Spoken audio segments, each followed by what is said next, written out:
Shalom, haleluya. Kembali kita akan mendengar firman Tuhan. Saudara-saudaraku yang dikasihi dan diberkati Tuhan.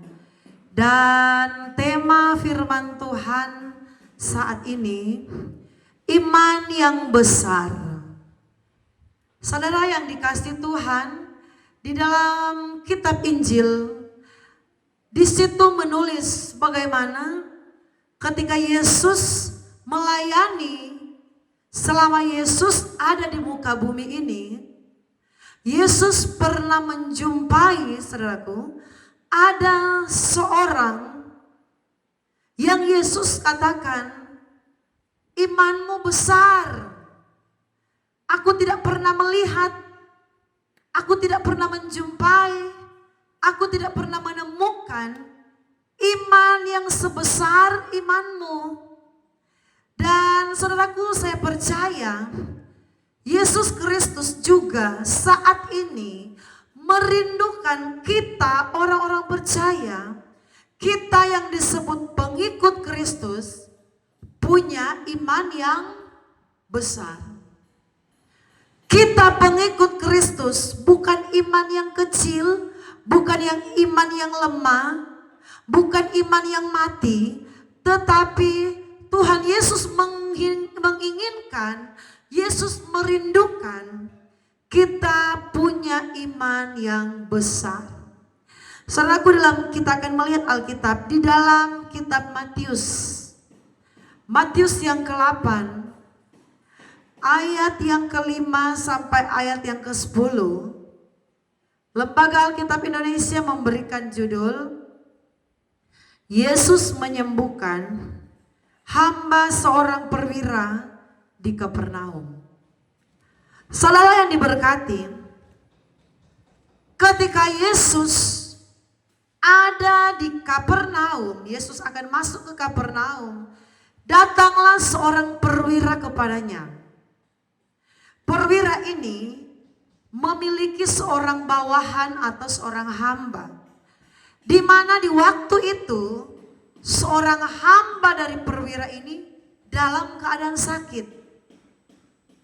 Dan apa yang terjadi, singkat cerita, perwira ini dia datang mencari Yesus pada waktu itu yang masuk di Kapernaum, yang berada di Kapernaum. Perwira ini berusaha mencari dan mendapatkan Yesus ada di sana. Dan ketika Yesus ada di Kapernaum, maka perwira ini pun berjumpa dengan Yesus dan perwira ini berkata, Tuan, Guru, hambaku di rumah dalam keadaan sakit. Dan Yesus berkata, aku akan datang untuk menyembuhkan hambamu itu yang dalam keadaan sakit. Saya baca untuk kita semua ayatnya. Ayat 5, Matius 8 ayat 5, ketika Yesus masuk ke Kapernaum, datanglah seorang perwira mendapatkan dia dan memohon kepadanya, Tuan, hambaku terbaring di rumah karena sakit lumpuh dan ia sangat menderita. Yesus berkata kepadanya, aku akan datang menyembuhkannya. Saudaraku, lihat di sini ayat 6, ketika perwira itu menyampaikan kepada Yesus bahwa hambanya sakit dalam keadaan terbaring sakit lumpuh. Bahkan bahkan perwira itu berkata, ia sangat menderita. Mendengar itu Yesus bilang kepada perwira ini, iya, saya akan datang ke rumah di mana orang sakit itu berada. Tetapi saudaraku, kita lihat apa yang menjadi respon dari perwira ini. Ayat yang ke-8. Tetapi jawab perwira itu kepadanya, Tuhan, jawab perwira itu kepada Yesus, Tuhan, aku tidak layak menerima Tuhan di dalam rumahku. Katakan saja sepatah kata, maka hambaku itu akan sembuh. Saudaraku, ini lucu ya. Seorang perwira ini dia memohon kesembuhan dari Yesus bagi hambanya atau bagi bawahannya. Ketika Yesus bilang, iya, saya akan datang untuk menyembuhkan saya akan datang. Malahan saudaraku, perwira itu berkata, Tuhan, dia berkata kepada Yesus, tidak perlu engkau datang ke rumahku. Aku tidak layak menerima engkau di rumahku. Bilang saja sekarang, ini bahasa yang gampang kita mengerti. Bilang saja sekarang, katakanlah sekarang, sepatah kata saja, pasti hambaku akan sembuh. Saudaraku, ini yang luar biasa. Yesus menawarkan diri untuk datang menyembuhkan hamba dari perwira ini. Tetapi perwira ini memberikan satu perkataan kepada Yesus, tidak usah datang. Dalam sikap kerendahan hati tentunya saudaraku, dia berkata, aku tidak layak menerima engkau di rumahku. Katakan saja sepatah kata, hambaku itu pasti sembuh. Luar biasa saudaraku. Artinya dia berkata begini, walaupun engkau Yesus tidak datang ke rumah di mana hambaku ini terbaring, engkau cuma berkata di tempat ini saja, kuasamu itu sanggup bekerja di tempat di mana hambaku terbaring. Ini yang ajaib saudaraku. Kuasa Tuhan itu tidak pernah terbatas dengan jarak. Amin. Kuasa Yesus itu, mujizat Tuhan itu tidak terbatas dengan tempat. Walaupun Yesus berdoa di saat ini, contohnya di sini, orang yang sakit ada di sana 10 km jauh dari tempat ini, tetapi bisa terjadi kesembuhan tanpa Yesus datang menumpang tangan sekalipun kepada orang sakit itu, kepada orang yang lumpuh itu. Tanpa Yesus datang mendoakan orang yang lumpuh itu di tempatnya, walaupun dari jarak yang berjauhan, kesembuhan mampu terjadi. Dan ini yang terjadi dalam kisah ini.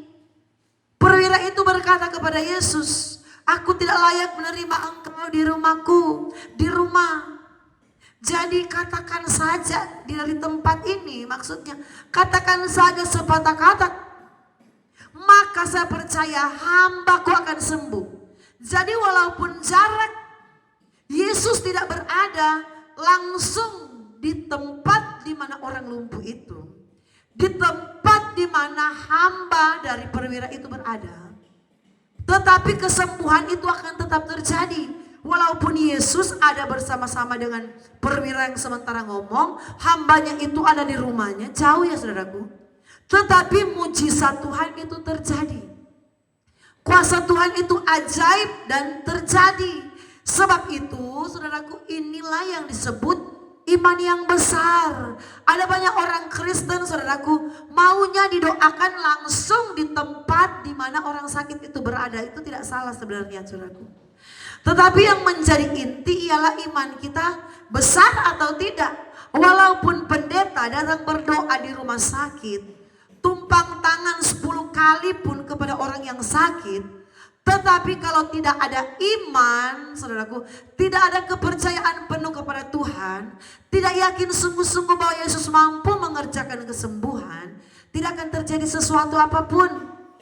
Bahkan coba saudara perhatikan, yang datang memohon kesembuhan bukanlah orang sakit, amin. Yang datang memohon kesembuhan bukanlah oknum yang bersangkutan. Kenapa? Yang sakit kan perwira. Tetapi yang sakit bicara, yang sakit kan ialah hamba dari perwira ini. Tetapi saudara lihat, yang datang memohon kesembuhan bukan orang sakit lumpuh langsung, bukan oknumnya langsung, tetapi yang mewakilinya ini, yaitu perwira ini saudaraku. Tetapi mujizat Tuhan terjadi. Oleh karena apa? Oleh karena iman dari perwira ini. Walaupun yang sakit bukan perwira ini saudaraku, yang sakit hambanya, tetapi kesembuhan tetap terjadi bagi hambanya. Saudaraku, ajaib kan? Suami dan istri, ketika istri dalam kelemahan, dalam kesakitan, suami yakin dan percaya, berdoa dengan sungguh-sungguh kepada Tuhan tanpa ada satupun keraguan. Saya yakin istri yang dalam keadaan sakit akan disembuhkan oleh Tuhan. Melalui apa? Iman dari suami. Karena saudaraku, ayat Alkitab ini sudah menjadi satu contoh bagi kita. Yang sakit ialah hamba dari perwira ini yang dalam keadaan lumpuh. Yang datang memohon pertolongan, yang punya iman besar itu bukan hamba yang sakit, tetapi perwira ini, saudaraku.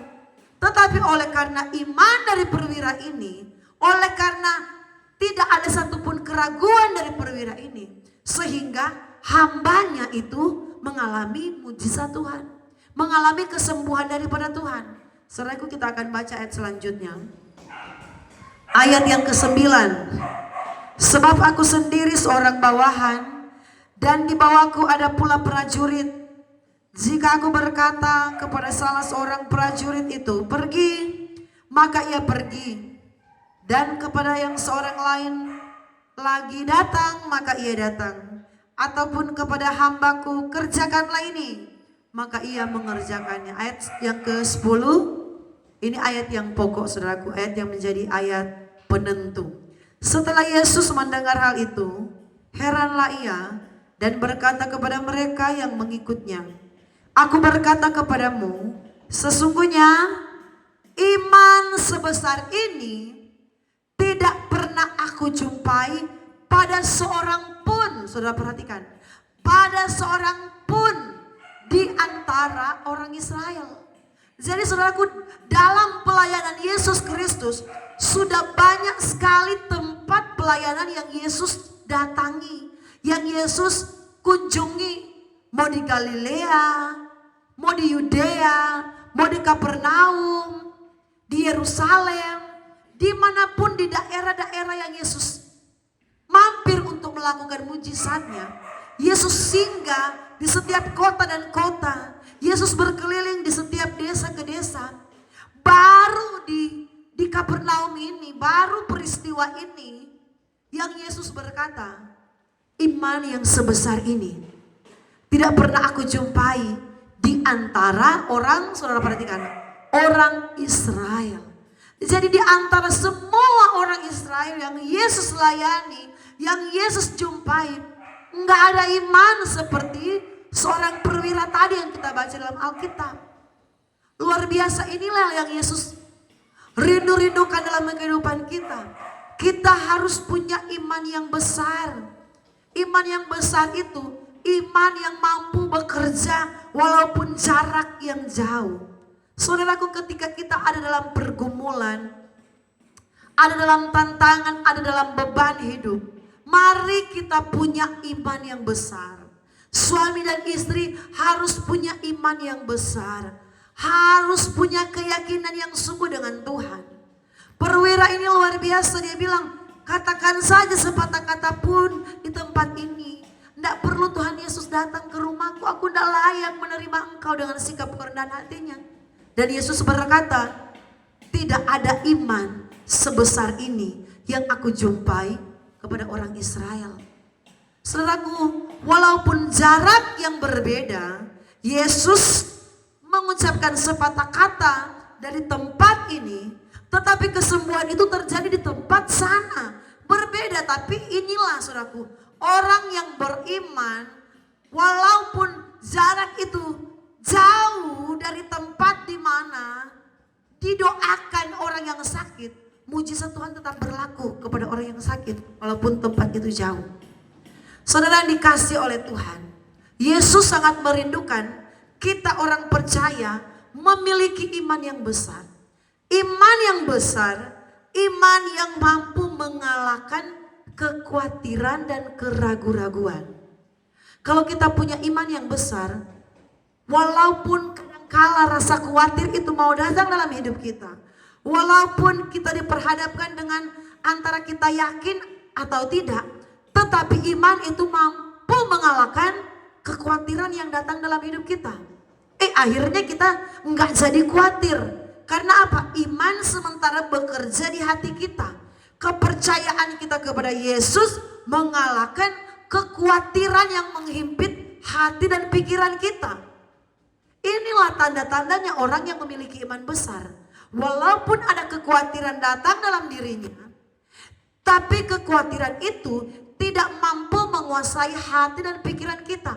Tetapi iman kepada Yesus yang menguasai segala kekhawatiran kita. Akhirnya kita tidak jadi khawatir, malahan kita tambah semangat. kita tambah berapi-api. Tetapi orang yang lemah iman cuma tantangan sedikit, cuma pergumulan sedikit, saudaraku, dia sudah mulai mengeluarkan kata-kata lemah. Aduh, saya sudah lama mengering Tuhan. Kenapa ya Tuhan itu gak peduli dengan saya? Ini kata-kata yang melemahkan. Ini sudah jelas sekali orang yang tipe orang yang lemah iman. Kenapa ya saya kan sudah lama sekali mengenal Tuhan. Saya kan sudah lama sekali melayani Tuhan. Kok kenapa masalah saya gak pernah habis ya? Kok kenapa pergumulan saya sepertinya banyak terus? Ini contoh atau ciri-ciri orang yang imannya lemah. Tetapi Yesus Kristus menghendaki kita pengikut-pengikutnya, saudaraku, tetap kuat di dalam Tuhan. Meskipun tantangan itu tidak akan pernah lepas dalam kehidupan kita. Selama kita hidup di dunia ini, masalah, tantangan, beban tidak akan pernah lepas dalam kehidupan kita. Tetapi kita harus punya iman yang besar, kita harus punya kepercayaan yang besar bahwa tidak selamanya Tuhan meluaskan, Tuhan mengizinkan kita berada di dalam beban dan pergumulan itu. Ada waktu yang Tuhan tentukan kita mengalami pergumulan. Ada waktu yang Tuhan tentukan kita mengalami penderitaan. Enggak selama-lamanya kali Tuhan izinkan kita ada di dalam pergumulan. Amin. Tetapi ada batas waktu yang Tuhan luaskan untuk kita alami. Coba saudara lihat orang Israel ketika mereka keluar dari tanah Mesir. Apakah selama-lamanya saudaraku Tuhan bikin mereka ada di dalam pergumulan itu, ada di dalam ujian Tuhan itu, berputar-putar terus di padang gurun, gak sampai-sampai terus di tanah perjanjian? Tidak ya saudaraku. Tetapi ada waktu yang Tuhan tentukan bagi mereka, yaitu 40 tahun. 40 tahun bangsa Israel berputar-putar, belum sampai-sampai, belum nyampe terus di tanah perjanjian Tuhan. Itu juga saudaraku, kenapa bisa sampai 40 tahun? Itu karena bangsa Israel itu banyak bersungut. Itu karena bangsa Israel itu banyak mengeluh. Itu karena banyak bangsa Israel melakukan kejahatan, walaupun mereka sudah banyak kali melihat perbuatan ajaib Tuhan di tengah-tengah perjalanan mereka keluar dari tanah Mesir. Tetapi saya percaya orang Kristen yang belajar mengucap syukur di tengah pergumulan, amin. Orang Kristen yang belajar mengucap syukur di tengah-tengah masalah. Orang Kristen yang tidak mengeluh di tengah-tengah ada pergumulan besar. Waktu itu akan lebih cepat, saudaraku. Enggak akan sampai bertahun-tahun seperti bangsa Israel. Tetapi bangsa Israel itu bisa sampai 40 tahun. Itu karena akibat dari mereka sendiri.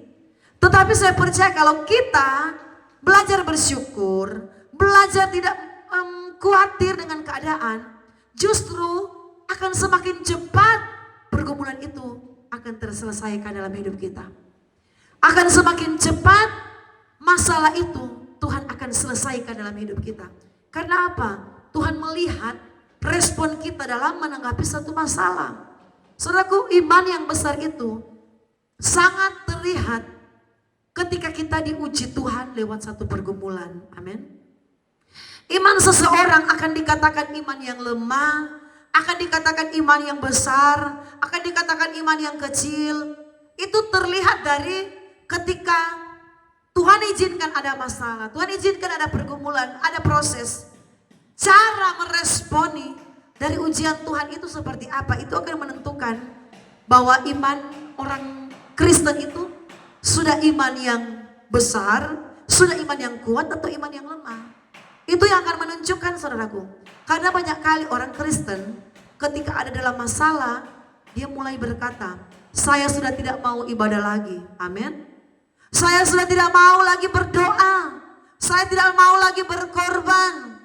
Bagaimana? Masalah saya ini tidak ada jalan keluarnya. Tuhan tidak peduli dengan masalah saya. Itu contoh orang Kristen yang imannya lemah.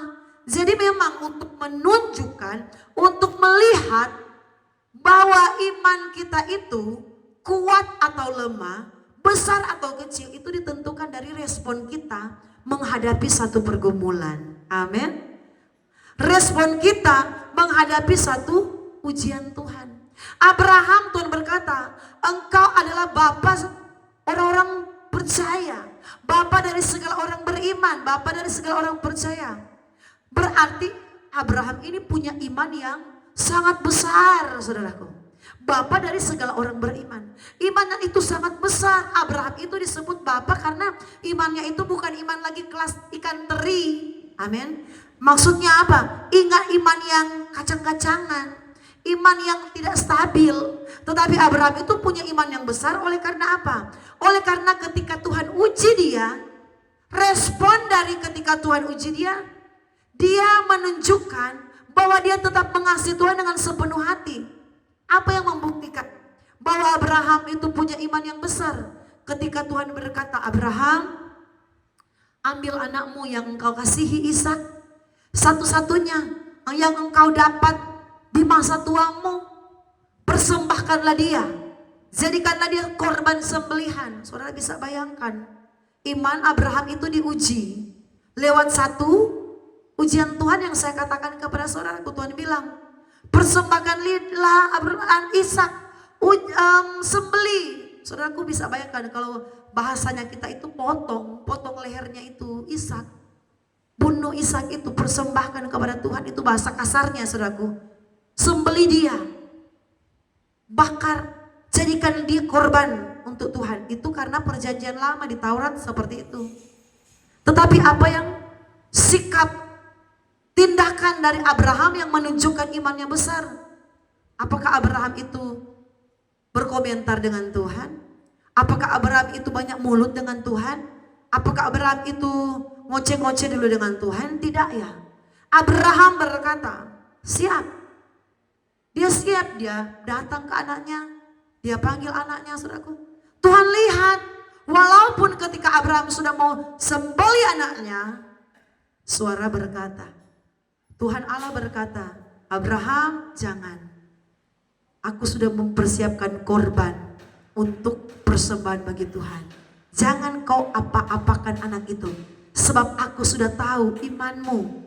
Aku sudah tahu benar-benar engkau beriman kepadaku. Aku sudah tahu benar-benar engkau mengasihi Tuhan. Saudaraku, iman kita itu akan ditentukan besar atau kecilnya ketika ada ujian itu datang dalam hidup kita. Jadi orang Kristen kalau belum ada ujian, kalau belum ada proses, kalau belum ada masalah, enggak akan terlihat imannya itu besar atau kecil.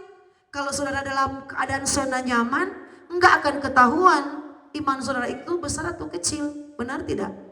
Tetapi justru ketika saudara ada tantangan, ada sakit penyakit, apakah saudara tetap mengandalkan Tuhan? Apakah saudara tetap beriman sungguh kepada Tuhan, tidak mempersalahkan Tuhan? Walaupun seandainya saudara mengalami penyakit kanker, yang dokter berkata, Bapak Ibu, Bapak sudah mengidap penyakit kanker, sudah di stadium akhir. Di situ akan membuktikan iman kita. Kalau kita mempersalahkan Tuhan, kalau kita marah dengan Tuhan, kalau kita saudaraku jengkel dengan Tuhan dengan keadaan itu membuktikan iman kita iman yang kecil. Tetapi walaupun kita mendengar vonis dokter seperti itu, kita berkata, terima kasih Tuhan, saya percaya ini yang terbaik yang engkau kerjakan bagi saya. Walaupun saudaraku, seandainya saudaraku tidak mengalami kesembuhan, seandainya saudara harus mati dengan keadaan sakit kanker, tetapi Tuhan tahu iman saudara adalah iman yang besar, adalah iman yang teruji. Karena apa? Iman itu bukan hanya berbicara saudara mendapatkan kesembuhan, saudara mendapatkan mujizat yang besar, tetapi lewat ucapan syukur, lewat tidak mengeluh dengan Tuhan, lewat saudara tidak mempersalahkan Tuhan, itu iman yang besar di hadapan Tuhan. Lewat saudara tetap mengucap syukur, terima kasih Tuhan. Apapun yang terjadi dalam hidupku ini, tak pernah ku ragukan kasih-Mu Tuhan. Kita tetap berkata, Engkau baik. Engkau baik Tuhan, apapun yang terjadi, Engkau baik. Engkau baik. Itu ciri-ciri orang yang imannya besar di hadapan Tuhan. Ketika dia ada dalam masalah keuangan yang sangat kritis, masalah ekonomi yang sangat kritis, enggak ada apa-apa lagi, enggak ada sesuatu untuk mau dimakan misalnya. Kalau kita tidak mengeluh, kalau kita tidak mempersalahkan Tuhan, kalau kita tetap tersenyum, itulah ciri-ciri orang yang punya iman besar. Orang yang punya iman kecil ialah ciri-cirinya cepat mempersalahkan Tuhan. Tidak tahan ketika diuji oleh Tuhan, langsung marah. Amin. Langsung ngambek, saudaraku. Langsung cengeng, itu ciri-ciri orang yang lemah imannya. Tetapi orang yang imannya besar adalah orang yang tetap tersenyum walaupun keadaannya sulit. Lihat Yusuf. Dia, saudaraku, diuji Tuhan, dia tetap tersenyum, dia nggak balas. Dia tetap ikut alurnya Tuhan. Dia nggak pernah mempersalahkan Tuhan. Itulah iman yang besar. Tetapi di balik semua itu yang dialami, Tuhan mempermuliakan dia.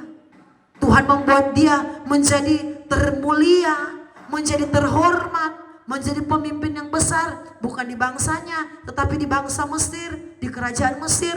Menjadi kaya karena apa? Orang yang punya iman besar, dia akan mampu melewati buat badai hidup. Dia nggak akan persalahkan Tuhan walaupun dia sudah mengalami masalah yang sangat besar. Saudaraku, kita harus punya iman yang besar. Jangan sampai iman kita itu tidak bertumbuh. Sudah berapa lama kita dengar firman? Sudah berapa lama kita jadi orang Kristen? Sudah berapa lama kita dengar khotbah-khotbah? Tetapi kalau iman kita nggak bertumbuh-bertumbuh, iman kita kepada Tuhan itu akan diuji, saudaraku. Iman kita kepada Tuhan itu akan terlihat lewat ujian yang akan Tuhan berikan dalam hidup kita. Ada orang Kristen ketika dia ditinggal pergi oleh suaminya, ibunya, saudaraku, tidak mau lagi ibadah, tidak mau lagi terlibat pelayanan. Kami ajak pelayanan, gak mau. Kami ingatkan mau ibadah, gak mau, saudaraku. Tetapi yang setiap hari yang diposting, posting di TikTok, posting di Facebook, menangis terus. Di dalam kedukaan menangis terus. Saudaraku, ini ciri-ciri atau tandanya orang yang tidak beriman dalam Tuhan. Bahkan saudaraku bisa dikatakan imannya sudah mulai gugur. Karena apa? Terus berada di dalam kedukaan. Sudah berbulan-bulan suami dipanggil Tuhan, tetap nggak mau ibadah, tetap nggak mau melayani. Tinggalkan tugas pelayanan. Hati-hati, saudaraku. Pengiringan kita kepada Tuhan memang akan mengalami ujian. Ujian itu yang akan membuktikan ketulusan kita dengan Tuhan. Ujian itu yang akan membuktikan iman kita kepada Tuhan. Benar tidak kita punya iman yang besar, atau iman kita, saudaraku, nggak ada apa-apanya. Karena saudaraku, kalau kita hanya sekedar rajin ibadah, kalau kita hanya sekedar rajin pelayanan, kalau kita hanya sekedar terlihat aktif di gereja, itu tidak mampu membuktikan iman kita besar atau kecil. Yang mampu membuktikan iman kita besar atau kecil ialah ketika kita menghadapi suatu masalah. Ialah ketika kita menghadapi suatu penderitaan. Ialah ketika kita menghadapi suatu ujian. Seperti saya kasih contoh tadi. Seorang ibu ini Tuhan uji. Ketika Tuhan ambil suaminya, apakah dia akan tetap melayani? Dan yang membuktikan ternyata ketika Tuhan ambil suaminya, dia nggak melayani. Itu membuktikan imannya kecil di hadapan Tuhan. Bahkan mungkin saudaraku, dia sudah nggak ada iman lagi dengan Tuhan.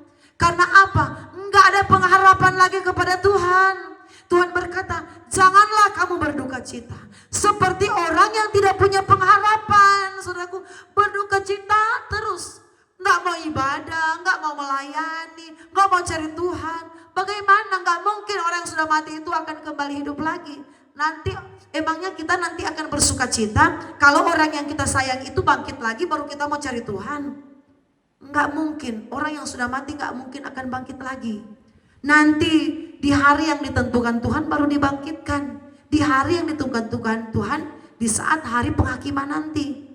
Saudaraku, apa yang akan membuktikan iman kita besar? Yaitu ketika kita diperhadapkan dengan satu ujian, dengan satu tekanan, dengan satu penderitaan. Itu yang akan menunjukkan iman kita. Mari kita belajar iman kita harus sungguh-sungguh dengan Tuhan. Iman kita harus iman yang besar. Rata-rata orang Kristen kalah dengan masalah, kalah dengan penderitaan, kalah dengan sakit penyakit, kalah dengan masalah keuangan. Justru ketika kita kalah itu yang menunjukkan iman kita itu iman yang kecil. Tetapi saya berharap lewat khotbah saat ini, seberapa banyak firman yang kita dengar, mari kita bertumbuh lewat pemberitaan firman itu. Seberapa banyak firman yang engkau dengar, mari kita belajar mengerti firman itu. Dan kita praktekkan firman itu, supaya iman kita bertumbuh. Saya berkata saudaraku, walaupun kita mendengarkan firman yang setinggi gunung, firman yang banyak sekali, dari Kejadian sampai Wahyu, kita dengar firman Tuhan setiap hari. Kalau kita tidak praktekkan firman Tuhan itu, tidak akan ada hasilnya apa-apa. Karena inti dari firman Tuhan bukan hanya sekedar mendengar, tetapi harus dipraktekkan, harus dilakukan. Itu yang akan membuat iman kita bertumbuh. Ketika kita dalam masalah, firman ingatkan, kamu sudah ingat, kamu sudah dengar firman Tuhan. Jangan mengeluh dalam masalah, kamu sudah dengar khotbah. Jangan menjadi putus asa dalam beban. Kita harus ingat. Khotbah-khotbah yang disampaikan ketika kita ada dalam tekanan, ada ujian, dalam ujian hidup kita. Kita harus ingat, ada Tuhan. Ada Tuhan yang menolong hidup saya.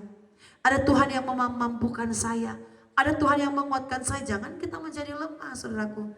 Hanya badai kecil, kita sudah kalah dengan keadaan. Padahal kalau kita menyanyi, meskipun badai silih berganti dalam hidupku, ku tetap cinta Yesus selamanya. Cuma masalah kecil saja, kita sudah tidak mau cari Tuhan. Bagaimana kalau badai datang? Pasti kita tinggalkan Tuhan. Tetapi saya ajak lewat khotbah hari ini, mari kita lebih dekat dengan Tuhan. Kalau kita lebih dekat dengan Tuhan, kita berdoa, Tuhan kuatkan iman saya. Kalau kita lebih dekat dengan Tuhan, kita berdoa, Tuhan tambahkan iman saya. Kalau kita lebih setia kepada Tuhan, Tuhan mampukan saya menghadapi pergumulan yang berat ini. Karena apa? Orang yang dekat dengan Tuhan, imannya akan jadi kuat. Tetapi orang yang jauh dari Tuhan, imannya gampang goyah, gampang lemah. Jadi intinya, kalau kita semakin dekat dengan Tuhan, iman kita akan jadi kuat, iman kita akan jadi iman yang besar. Mengapa Abraham disebut bapak segala orang beriman, bapak segala orang percaya? Karena apa? Dia dekat dengan Tuhan, dia mengasihi Tuhan, dia selalu memuliakan Tuhan. Saudara, orang yang selalu memuliakan Tuhan, orang yang selalu menyenangkan hati Tuhan, adalah orang yang punya iman yang besar. Jadi kalau kita mau dekat dengan Tuhan, kita belajar renungkan firman Tuhan, kita belajar praktekkan firman Tuhan, kita akan memiliki iman yang besar. Iman yang besar itu mampu mengalahkan kekhawatiran, mampu mengusir segala ketakutan. Ketakutan yang dikerjakan oleh iblis, dalam nama Yesus pergi, itu akan terjadi dalam hidup kita. Iman yang besar itu, saudaraku, mampu mengerjakan hal-hal yang ajaib. Tuhan, saya percaya hari ini usaha saya diberkati oleh Tuhan. Dalam nama Yesus, hari ini saudara melihat berkat Tuhan yang besar lewat usaha saudaraku. Karena apa? Lewat iman perkataan kita. Jadi iman yang besar fungsinya begitu luar biasa dalam hidup kita. Iman yang besar, sakit penyakit dapat keluar dari tubuh kita oleh karena iman yang besar, oleh karena perkataan kita. Segala masalah yang besar dapat terselesaikan oleh karena iman yang besar kita. Sebab itu mari kita berdoa memohon kepada Tuhan, Tuhan Yesus Kristus tambahkan iman kami. Tuhan Yesus Kristus tambahkan kesetiaan kami. Bawa kami Tuhan semakin mengasihi Engkau. Jangan yang kita minta kepada Tuhan uang, berkat terus. Tuhan berkat, Tuhan lancarkan berkat saya, Tuhan lancarkan usaha saya, Tuhan lancarkan pekerjaan saya. Jangan yang kita minta hal-hal yang lahiriah. Tetapi mari kita belajar juga meminta Tuhan tambahkan iman saya menghadapi pergumulan. Kuatkan iman saya, tambahkan kasih saya kepada Tuhan. Itu yang berkenan kepada Tuhan. Dan itu yang akan memberkati saudaraku. Itu yang akan membuat pekerjaan kita lancar. Itu akan membuat kita semakin dipromosikan Tuhan. Karena apa? Kita sudah meminta hal-hal yang berkenan di hadapan Tuhan. Iman kita kuat, pekerjaan kita akan diberkati. Iman kita kuat dalam Tuhan, kita akan menjadi pribadi yang mengasihi Tuhan. Mari kita menjadi pribadi-pribadi yang kuat di dalam badai apapun yang kita lalui. Kita tetap kuat di dalam Tuhan. Mari saya berdoa untuk saudara. Segala pujian, syukur hanya bagi nama-Mu. Hamba-Mu berdoa bagi setiap pemirsa di rumah yang menghadapi tantangan hidup, baik pergumulan sakit penyakit, baik pergumulan masalah hidup apapun, mari Tuhan kuatkan iman kami. Mari Tuhan tambahkan kepercayaan kami hanya kepada Engkau. Kami percaya orang-orang yang beriman dan berharap kepada Tuhan tidak akan dikecewakan. Engkau tidak sekali-kali meninggalkan kami. Engkau tidak sekalipun membiarkan kami. Berkati semua pemirsa yang sudah menonton siaran khotbah ini sampai habis, yang sudah like dan subscribe, Tuhan Yesus memberkati. Dalam nama Yesus Kristus, haleluya, amin.